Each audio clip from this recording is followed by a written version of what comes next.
Ceci est un livre audio autogénéré par Google. Patronat et intégration européenne. Pour un dialogue disciplinaire raisonné.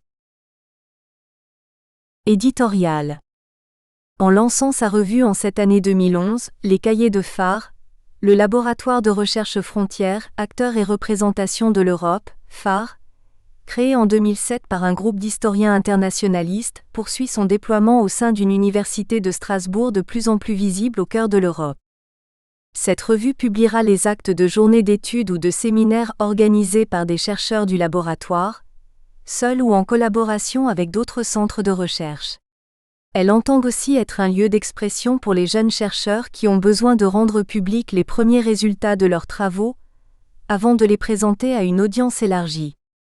Phare est un laboratoire ouvert aux disciplines relevant du domaine des relations internationales, une spécialité inexistante dans l'université française, présente néanmoins chez la plupart de nos voisins, et des études européennes. Portés surtout par des historiens, les cahiers de Phare ont pour vocation, non seulement de publier des articles d'historiens dont l'analyse est ancrée dans la durée, mais également des articles de sciences politiques, de sociologie et de droit dans cette ère des relations internationales et des questions européennes. Bienvenue à tous ceux qui souhaitent publier dans ces colonnes. Laurence Badel, professeur à l'Institut des hautes études européennes. Denis Rolland, professeur à l'Institut d'études politiques de Strasbourg, directeur de Phare. Introduction. L'objet patronat dans les études. Sur la construction européenne. Pour un dialogue raisonné entre histoire et sciences politiques. Ce volume réunit des contributions d'historiens et de politistes qui ont été présentées et discutées lors d'un séminaire pluridisciplinaire sur patronat européen et intégration européenne. 1. À la différence des appels désormais convenus à l'interdisciplinarité qui en restent, le plus souvent, à des déclarations de principe ou pire, à des affichages stratégiques, et qui conduisent à une dilution des méthodes de recherche propres à chaque discipline, ce séminaire qui croisait des approches d'histoire et de sciences politiques se voulait à la fois plus modeste et plus ambitieux. Plus modeste, puisqu'il s'agissait avant tout de mettre à la portée des deux communautés disciplinaires des éléments permettant de se repérer dans la vaste production scientifique sur le patronat et la construction européenne. Plus ambitieux aussi, puisqu'on entendait contribuer, grâce à la connaissance réciproque des différentes approches, sinon à de nouveaux questionnements du moins à une réflexion collective sur les problématiques et les méthodes de recherche. À la découverte de l'objet de l'autre discipline. Comme le lecteur pourra le constater à la lecture des articles de ce numéro, tous les contributeurs ont accepté de participer à la présentation, la plus pédagogique possible, des différentes approches de l'objet qu'ils étudient depuis plusieurs années. Un tel exercice obligeait dans un premier temps à rappeler que, pas plus sur cet objet que sur d'autres, il n'y avait consensus ou homogénéité des recherches et surtout, que l'objet patronat européen avait été construit différemment selon la tradition disciplinaire dans laquelle s'inscrivaient ses observateurs. Rappelons-le, pour reprendre Saussure, c'est le point de vue qui crée l'objet. Pour l'objet patronat européen, cette affirmation est d'une grande acuité. Si pour l'histoire économique, il s'agit d'abord d'un acteur économique parmi d'autres, plus ou moins sectorisés, qui participent, selon des engagements divers, à la construction européenne, pour l'histoire des relations internationales, la spécificité de cet acteur est surtout son caractère transnational et sa participation à un projet qui déborde, lui aussi, le cadre national. En sciences politiques, l'objet patronat européen ne mobilise pas les mêmes chercheurs, les mêmes questionnements et les mêmes références selon qu'il est considéré comme un groupe d'intérêt européen appréhendé dans ses interactions avec les institutions européennes, ou selon qu'il est un partenaire social prenant part avec les organisations syndicales à la constitution de normes communautaires, ou encore selon qu'il renvoie aux entreprises qu'il représente implantées sur ensemble du territoire et ou ayant des intérêts dans plusieurs États. Il s'agissait donc de distinguer des approches et aussi de préciser des labels, Business History, European Studies, Histoire des relations internationales, Sociologie politique européenne, Économie politique, Relations professionnelles, etc. et ce faisant d'éclaircir et de complexifier tout à la fois les champs disciplinaires de l'histoire et de la science politique. Restituer les concurrences entre des points de vue différents invitait dans un second temps à expliciter tout un ensemble de présupposés qui restent la plupart du temps connus des seuls chercheurs de la discipline considérée, rompus à ses enjeux internes propres. En faisant cet effort à destination de chercheurs extérieurs à une discipline, les contributeurs ont dû revenir sur les origines et les pères fondateurs de ces approches, René Giraud, Jean-Noël Jeanneney, Jean Ménaud et Dušan Sidjanský, Ernst Haas, etc. Rappeler les écoles par rapport auxquelles ils avaient pris position, l'histoire diplomatique, le marxisme, les mythologies qu'ils tentaient de contrer sur les dénonciations du patronat et des forces obscures, de manière à rendre compte de la manière dont S' étaient différenciées, structurées et autonomisées ces approches, au point parfois de n'entretenir entre elles que peu de relations et de dialogue. Même si aujourd'hui ces luttes intellectuelles appartiennent au passé et sont remplacées par d'autres, elles continuent de structurer les recherches sur le patronat européen et d'orienter les choix des méthodes telles que l'analyse d'archives privées, en complément d'archives publiques et diplomatiques, la production de ses propres sources statistiques pour ne pas être dépendant des seules données institutionnelles, la confrontation des discours aux pratiques, l'ancrage territorial des recherches contre une approche qui en tient aux seules organisations faîtières. L'exercice historiographique était d'autant plus louable qu'il invitait en troisième lieu à rappeler les liens entre les commandes institutionnelles, en provenance des États comme en provenance des institutions européennes, et les recherches en sciences sociales, qu'elles se fassent en histoire ou en sciences politiques d'eux.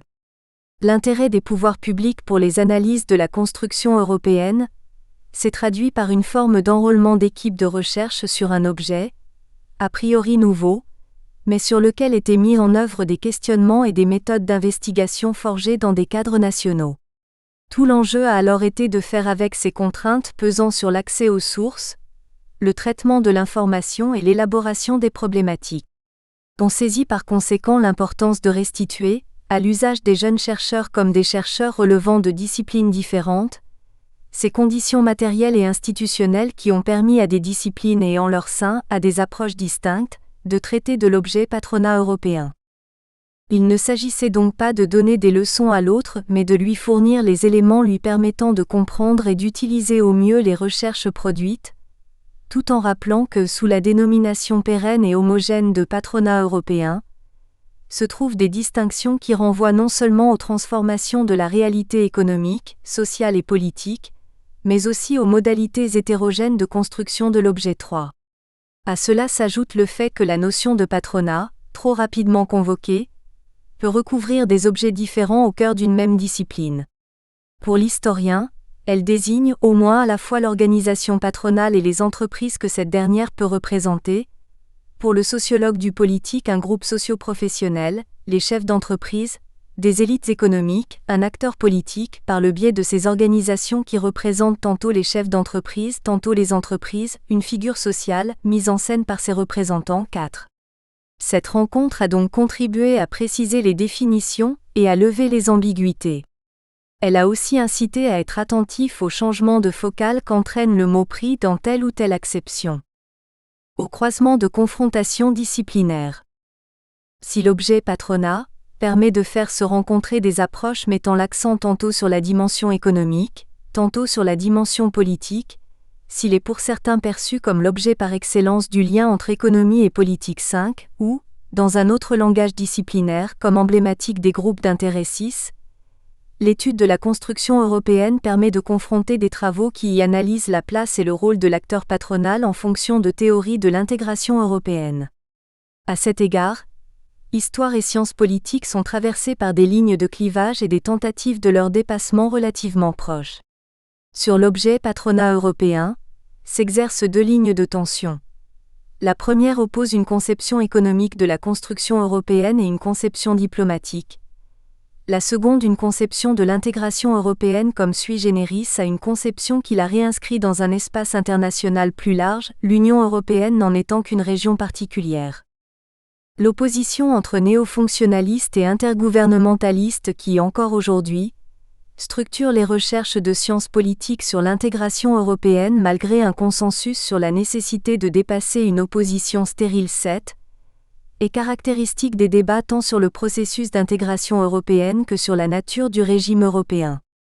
D'un côté, l'approche néofonctionnaliste, défendue entre autres par Ernst Assuit, a insisté sur le rôle des groupes d'intérêt économique dans le processus d'intégration, même si certains observateurs regrettent que son approche contribue à marginaliser la dimension politique du projet européen. L'intérêt de son travail est à nos yeux de ne pas mettre l'État au cœur du processus et surtout, de ne pas réifier cet acteur, ni de l'abstraire des espaces et réseaux économiques et sociaux dans lesquels il est inséré. De l'autre, l'approche intergouvernementaliste se centre sur l'acteur étatique et ses logiques d'action neuves. La participation des États à la construction européenne est appréhendée sous l'angle de la décision diplomatique et de la négociation entre États, et interprétée comme une action stratégique, plus ou moins rationnelle, pour augmenter leur puissance. Ces deux grandes approches de sciences politiques se retrouvent globalement en histoire. Foulant un même terrain, l'histoire économique, le Français René Giraud et le Britannique Alan Milward-Dice accomplissent un cheminement qui les éloigne progressivement. Le second, au terme d'une analyse précise de l'environnement économique et social des années qui suivent la Seconde Guerre mondiale, parvient à des conclusions valorisant le rôle central des États, dans une perspective somme toute très réaliste. Le premier, après avoir étudié les interactions des milieux économiques et politiques au tournant des 19e-20e siècles, achève, en étudiant l'engagement de certaines forces économiques dans la construction européenne, de radicaliser une démarche postulant l'autonomisation de ces forces par rapport au pouvoir politique. On comprend alors mieux le statut que peut avoir le patronat européen, dans ses différentes recherches et le choix qui est fait de terrain d'étude. Si pour le premier, il s'agit de décentrer le regard depuis la seule sphère diplomatique pour rendre compte des contributions d'acteurs économiques, pour le second, l'objectif est plutôt de montrer que dans le grand marchandage des intérêts nationaux, s'expriment certes des intérêts économiques et sociaux, mais définis et représentés de manière nationale. Dès lors, ce ne sont pas les mêmes acteurs patronaux qui sont mis en avant. Les uns mettront plutôt l'accent sur les organisations transnationales comme l'ERT, European Roundtable of Industrialists, ou l'OME, Association pour l'Union monétaire de l'Europe. D'autres insisteront sur les champions nationaux, sur le rôle tenu par de grandes entreprises auprès des États. À cette première opposition s'en ajoute une seconde, sans s'y superposer toutefois, concernant la nature du système européen. En se constituant dans les années 1980 et surtout 1990, les European Studies ont contribué à isoler l'objet européen des phénomènes politiques, économiques et sociaux aussi bien nationaux qu'internationaux. Pour beaucoup, l'Union européenne serait un système sui generis qui devrait alors être étudié comme tel de manière à pouvoir rendre compte de son mode de fonctionnement spécifique et de son autonomie par rapport aux autres espaces politiques.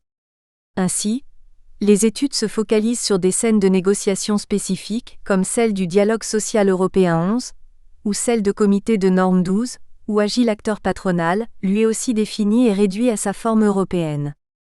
Dans cette perspective, le phénomène des groupes d'intérêt serait entre autres un trait caractéristique du système politique européen 13. On aura compris qu'une telle tendance risque de réduire l'Union européenne à ses institutions et aux relations qu'elles entretiennent avec la société civile, et surtout, qu'elle tente à distinguer le niveau européen des niveaux nationaux et internationaux.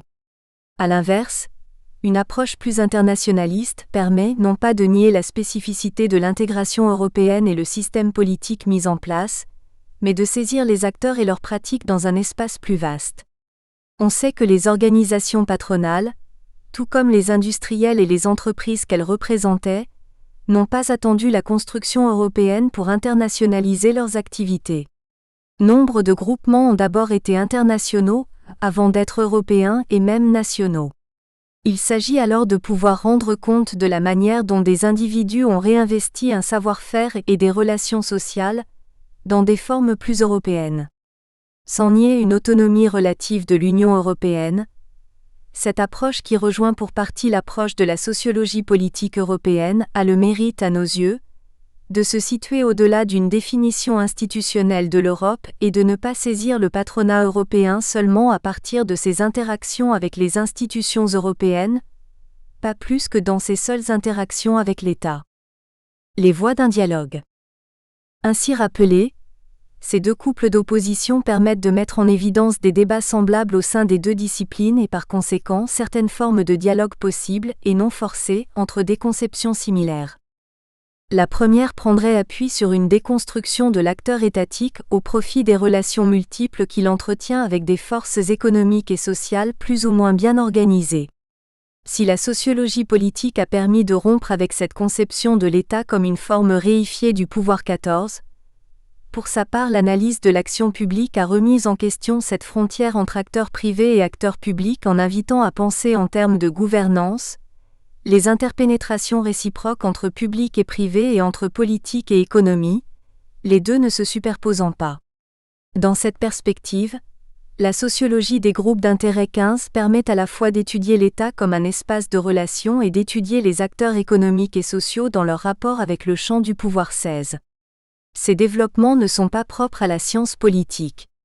En histoire aussi, l'État n'est plus depuis longtemps étudié comme le seul acteur des actions politiques et diplomatiques 17, et il est loin d'être cet acteur monolithique auquel certains semblent encore croire. Le second dialogue qui pourrait être noué entre histoire et sciences politiques prendrait appui sur le refus d'une approche en termes de niveaux multiples 18, au profit d'une conception qui penserait ensemble, le national et l'européen 19, au sein d'un même individu, au sein d'une même organisation, au sein de mêmes pratiques.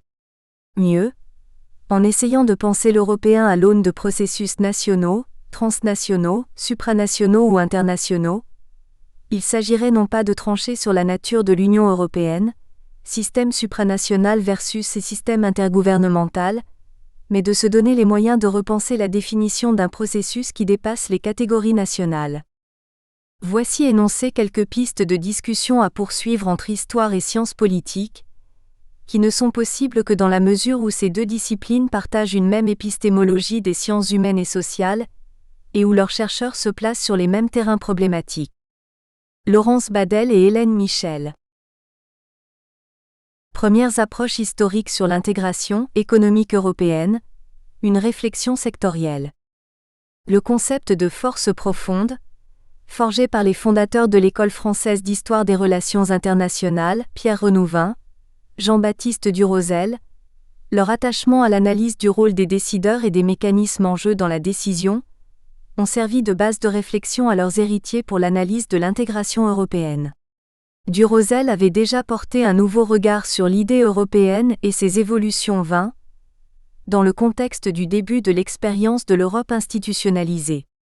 Les nouveaux travaux à l'initiative de René Giraud, opérés dans le contexte des années 1980 propices à une réflexion sur une construction européenne alors en stagnation, conduisent à la volonté d'aborder la question des constructions européennes par le développement de travaux comparatifs des historiens européens, même si cette approche est souvent passée dans un premier temps par des approches bilatérales, forme élémentaire du jeu diplomatique 21 et en ce sens, observatoire permettant plus aisément les approches multiscalaires, plus difficiles à opérer dans le multilatéral. Ces premiers travaux, qui suivaient une série de recherches sur la notion de puissance, ont montré que la réflexion sur l'Europe, avant comme après la guerre, s'articule autour de celle sur le déclin des grands États européens et sur les remèdes pour y faire face. Les travaux, lancés d'abord sur une base nationale avec des approches bilatérales, ont fait ensuite l'objet de synthèses comparatives européennes 22. La confrontation de ces approches multiscalaires et multilatérales devait aboutir à une véritable histoire européenne, de la construction européenne. Après la présentation du vaste réseau d'historiens européens de l'Europe constitué à cet effet, avec ses supports de diffusion et ses méthodes, nous présenterons les premières approches sectorielles qui ont prévalu parmi les historiens économistes européens qui analysèrent aussi les discours patronaux et les pratiques. Nous évoquerons ensuite le prolongement du débat sur les concepts d'Europe libérale versus Europe contractuelle, et ses évolutions en relation avec la conjoncture de la construction européenne. Mais si l'approche sectorielle a pu apporter des éclairages majeurs sur le positionnement et l'action des patrons face aux constructions européennes, elle atteint certaines limites et nécessite d'être complétée par des approches plus récemment expérimentées, associations, réseaux, etc. Ce sera l'objet de la dernière partie. La formation d'un vaste réseau d'historiens européens de l'Europe. Un réseau universitaire et ses supports éditoriaux. La logique méthodologique de ces travaux sur l'histoire européenne entraîne la formation d'un réseau européen, le groupe de liaison des historiens auprès de la Commission des communautés européennes, GLHC. Celui-ci s'appuie d'abord sur les chers voisins 23, France, Allemagne et Belgique, cœur de la révolution industrielle et axe essentiel de la première expérience de la CECA. C'est de ces pays, ainsi que de l'Italie, que sont issus les premiers travaux que reflètent les premiers colloques, parmi lesquels des approches spécifiques consacrées aux questions économiques issues du groupe de travail sur les milieux économiques. Par la suite, le groupe de liaison suit les évolutions des communautés européennes, s'élargissant au fur et à mesure avec l'apport des historiens des nouveaux États membres. Les colloques de synthèse généraux, qui suivaient les colloques préparatoires de travail, mêlaient aspects politiques et aspects économiques 24. Le premier de la série porta naturellement sur les débuts de la construction européenne, 1948 à 1950. Furent ensuite traités les débuts du plan Schuman, 1950 à 1951, la relance et les traités de Rome, tout comme les plans pour l'Europe conçus pendant la guerre. Dans le deuxième volume, 7 articles sont consacrés à l'approche patronale de l'Europe, industrie lourde française, luxembourgeoise, belge, allemande, 25, suivi de 2 nouvelles contributions dans le 5e volume sur la guerre, dont un consacré au grand commerce. Nous nous intéresserons dans le détail aux résultats des colloques, issus du sous-groupe économique du groupe de liaison. En outre, se sont également mis en place des séminaires, et en particulier du côté français, un séminaire international organisé par le Comité pour l'histoire économique et financière de la France, CHEFF. Ce séminaire, sous la direction d'Éric Bussière, Michel Dumoulin et Sylvain Schirman, s'est déroulé en 3 étapes tout au long des années 2000 et il a conduit à de nombreuses communications et à 2 publications. Les supports privilégiés de diffusion des résultats de ces recherches sont les ouvrages de la collection Euroclio, Peter Lang 26, qui compte déjà 47 volumes, les éditions Bruylant et les presses universitaires des nombreuses universités partenaires, ainsi que le Journal of European Integration History, JOIH, qui publie 2 fois par an, en 3 langues, les travaux sur ces approches, dont celle sur les milieux économiques auxquels la suite de cette présentation se consacre. Une méthode, des approches multiples, en particulier économiques. Dans la mesure où la construction européenne a été et demeure essentiellement économique, l'interrogation sur le rôle joué par ces milieux était au cœur des réflexions sur cette identité et cette conscience européenne. La réflexion générale sur ces concepts est en effet également opérante dans le domaine économique. On peut se demander ce qui constitue l'élément constitutif, voire le ciment de l'identité européenne pour les milieux économiques. La réponse de ces milieux diffère en partie de la réponse globale à cette question, peut-être parce que leur perception de l'espace européen et des frontières est déjà autre, dès le début du XXe siècle. Ceci explique-t-il le rôle moteur de l'économie dans la construction européenne ? D'une manière générale, la clé du comportement dominant des entrepreneurs européens est le pragmatisme. Celui-ci explique les entorses fréquentes au libéralisme, pourtant prégnant, et justifie la prédilection pour une concurrence organisée. Ceci justifie également que les premières études historiques aient suivi une approche sectorielle, car cette méthode permettait de mieux cerner les enjeux d'un marché européen organisé selon les spécificités fortes de chaque secteur industriel et l'histoire de ses pratiques internes. Mais les prises de position pro-européennes d'industriels, qui défendent avant tout leur secteur et leur entreprise, ne se limitent pas à une vision sectorielle et sont le plus souvent sous-tendues par la volonté de promouvoir un modèle économique, européen et mondial, celui de l'Europe du libre-échange ou celui de l'Europe organisée, avec de multiples nuances entre les 2 positions extrêmes. Par la suite, les travaux se sont poursuivis sur les stratégies des acteurs économiques dans l'espace européen, puis sur les liens de sociabilité qui pouvaient rendre compte de certains choix ou expliquer certaines divergences de vues. Nous y reviendrons après avoir présenté tout d'abord les approches historiques sectorielles. Une inscription sur la longue durée, fin 19-21e siècle. Certes, des travaux antérieurs sur l'approche patronale de la communauté économique européenne existaient, souvent novateurs, mais assez restreints et surtout d'approches plutôt techniques. Ces travaux, fondés eux aussi sur des approches sectorielles, venaient essentiellement de juristes ou de politistes, tel l'ouvrage sur l'Europe des affaires de Jean Meynaud et Dušan Sidjanský 1967-27, mais aussi ceux de Jean-François Besson ou de János Chocolocci-Tsillaba. Certains ont néanmoins souvent constitué des passages obligés pour qui voulait connaître le fonctionnement de ces institutions européennes, jusqu'à la fin des années 1960. Mais il manquait une réflexion sur la longue durée et les continuités. Les résultats novateurs des travaux menés depuis lors, en premier lieu sur les premiers temps de la construction européenne, soulignent justement ces dernières. En effet, si les diverses études ont parfois pris appui sur la situation héritée du XIXe siècle, c'est cependant la période de l'entre-deux-guerres, riche en projets économiques européens, qui a suscité nombre d'observations novatrices. Période de contre-choc après celui de la Première Guerre mondiale, elle fut un moment privilégié pour la perception des solidarités européennes, en particulier économiques. Les approches sectorielles, discours et pratiques. Les discours patronaux.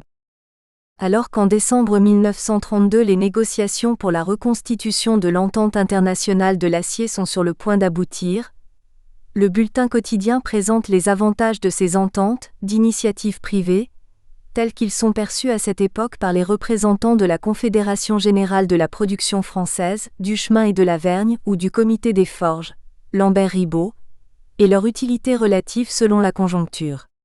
La CGPF appelle de ses vœux un appui plus ouvert et plus efficace des principaux gouvernements européens à la formation d'ententes sectorielles, tout en souhaitant que ces actions privées restent assistées et complétées par des mesures publiques de soutien à la production industrielle.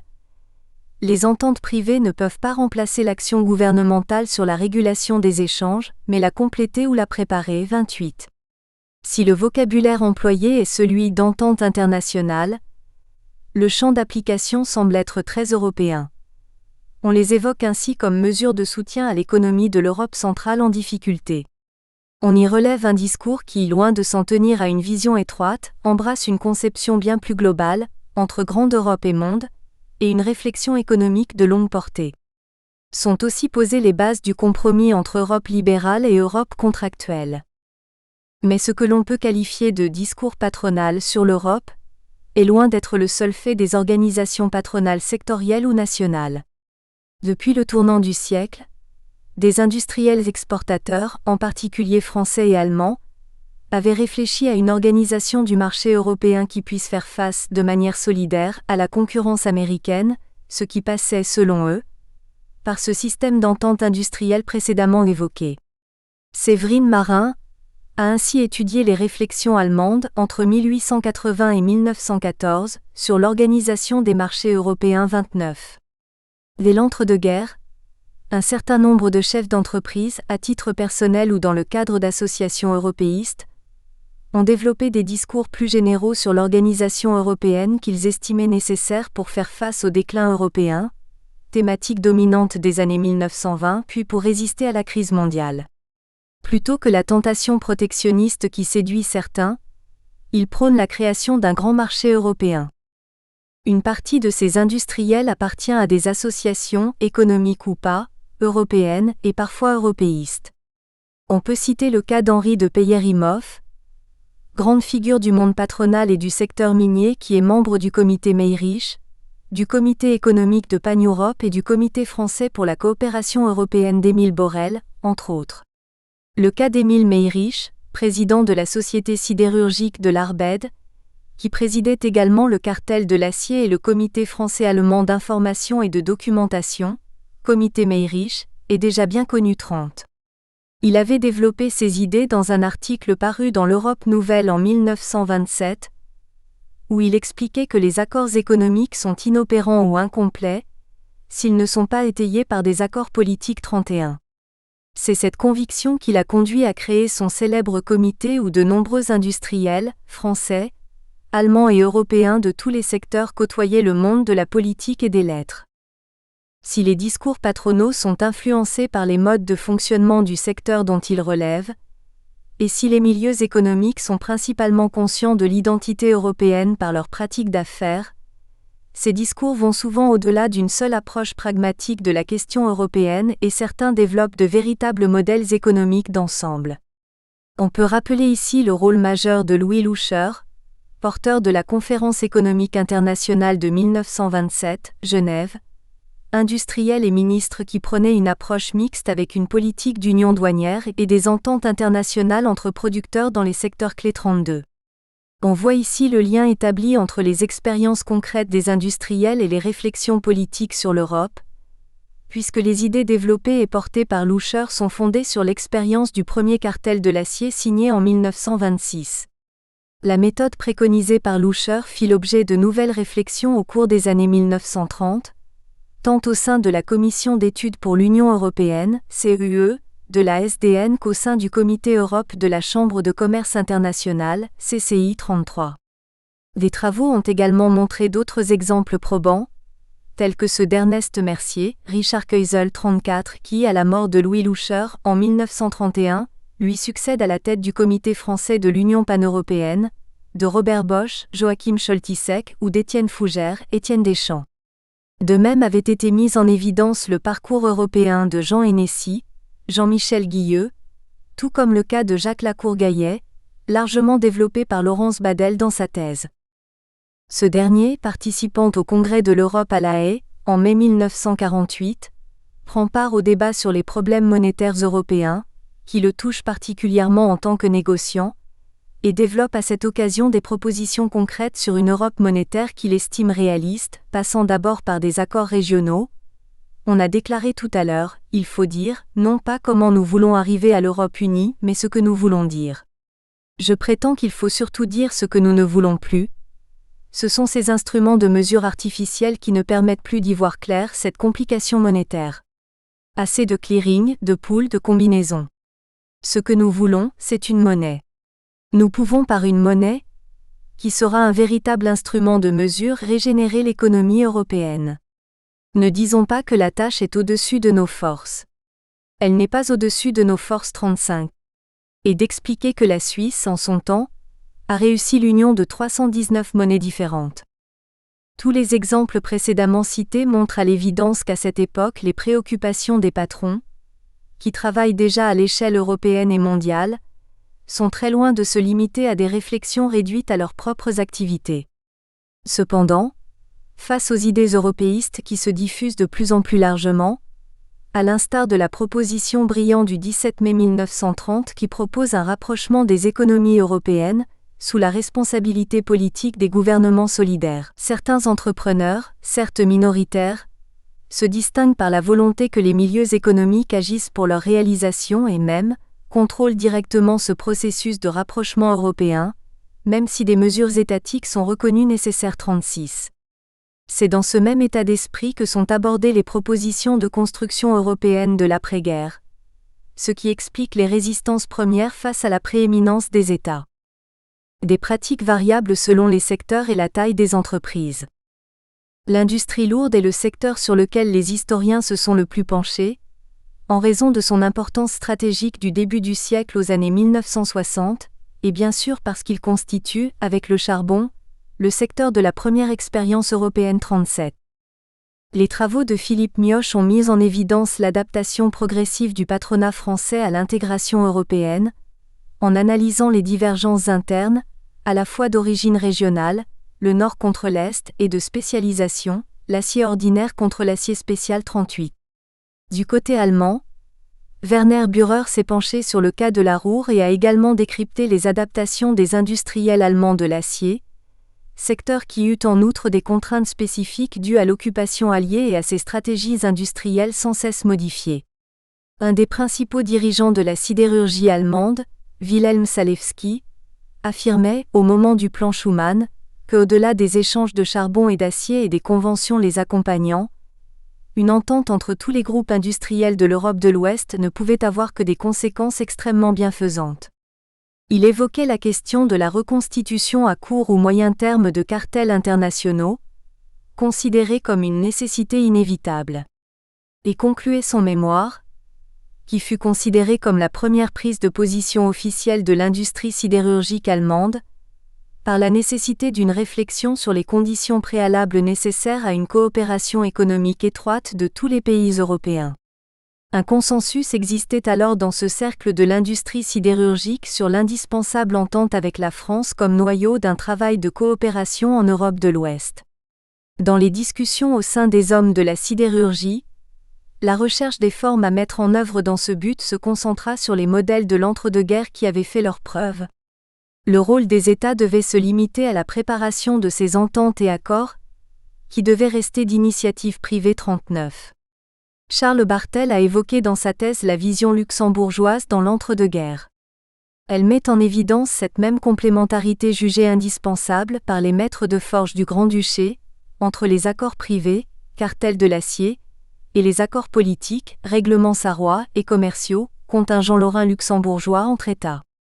D'un côté, les sidérurgistes se satisfont d'un contrôle si complet du négoce de l'acier qu'il rend superflues les barrières douanières dans la plupart des pays d'Europe et dans certains pays extra-européens. 40. D'un autre, ces accords privés ont des retentissements positifs sur les négociations politiques et commerciales entre pays européens. Tantôt formels, tantôt oraux, les engagements mutuels contractés durant la seconde moitié des années 20 par les membres de l'EIA ont manifestement exercé une influence modératrice sur le cortège des nouveaux barèmes douaniers et des contingentements commerciaux négociés par les États. 41. J'avais de même montré que les sidérurgistes allemands et français avaient après la Seconde Guerre mondiale une vision parfaitement identique du type d'Europe que selon eux, il fallait construire, une Europe libérale avant tout. Mais les spécificités du secteur sidérurgique obligeaient, selon eux, à une organisation stricte du marché, celle-ci devant rester entre les mains de l'industrie privée, sans intervention de l'État. Il y avait donc combinaison d'une approche libérale et d'une approche contractuelle, qui pour eux, n'était en aucun cas antinomique, le libéralisme définissant le cadre à établir par les États, tandis que les ententes étaient du domaine strict des entrepreneurs. Cette vision était partagée par la grande majorité du patronat sidérurgiste européen, à commencer par les milieux sidérurgiques belges, René Le Bout, et luxembourgeois qui avaient de leur côté adopté des positions du même type.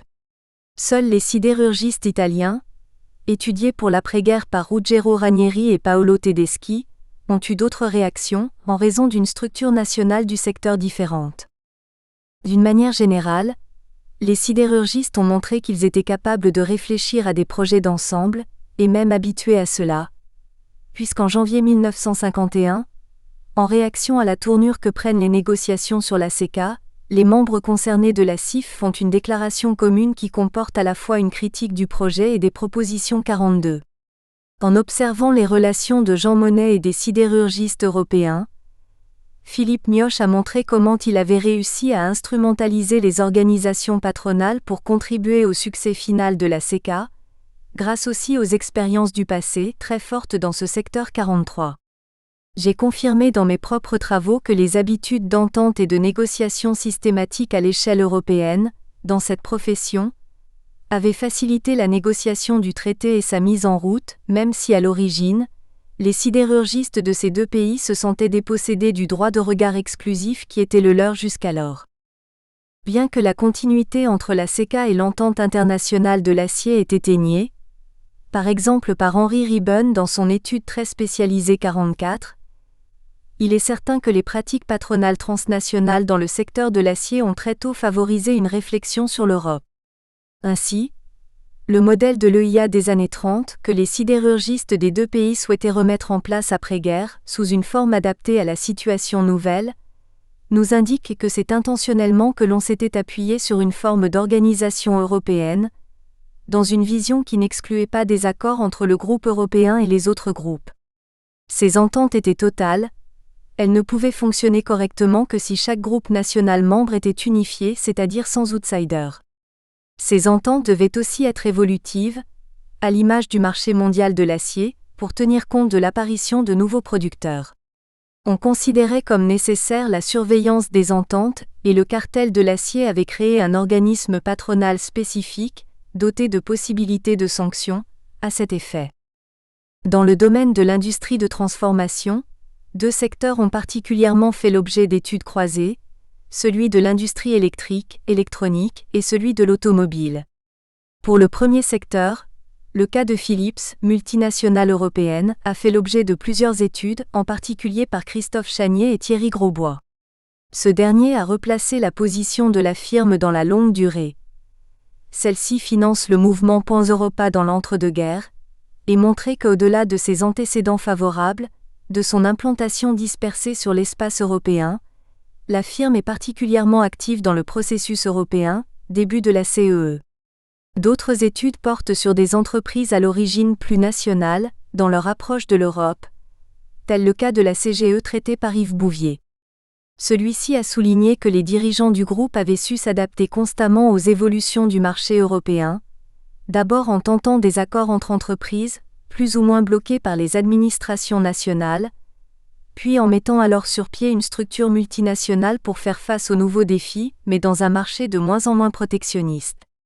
Le cas du secteur de l'énergie a montré la difficulté des producteurs européens à s'organiser face aux institutions européennes, tel le cas des producteurs de charbon dans les années 1950, étudié par Régine Perron, ou bien même l'échec à créer une solidarité européenne face aux majors américains pour les groupes pétroliers européens, Michel Dumoulin. Les travaux de Marine Mauguin-Tourcel ont contribué à affiner les connaissances sur les milieux européens de l'automobile et de la chimie pour sa thèse, jusque-là étudiée dans des approches nationales, Jean-Louis Loubet, Patrick Fridanson, etc. Elle a montré que si la libération des échanges a forcé les industriels à adapter leur structure de production et à baisser leurs prix, ils sont restés très attachés, plus encore du côté français que du côté allemand, au contrôle de la concurrence. On notera également les travaux de Sigfrido Ramirez sur le même secteur. Sophie Chauveau, de son... Nous espérons que vous avez apprécié cet aperçu. Pour continuer à écouter ce livre audio sur Google Play Livres, utilisez le lien dans la description de la vidéo.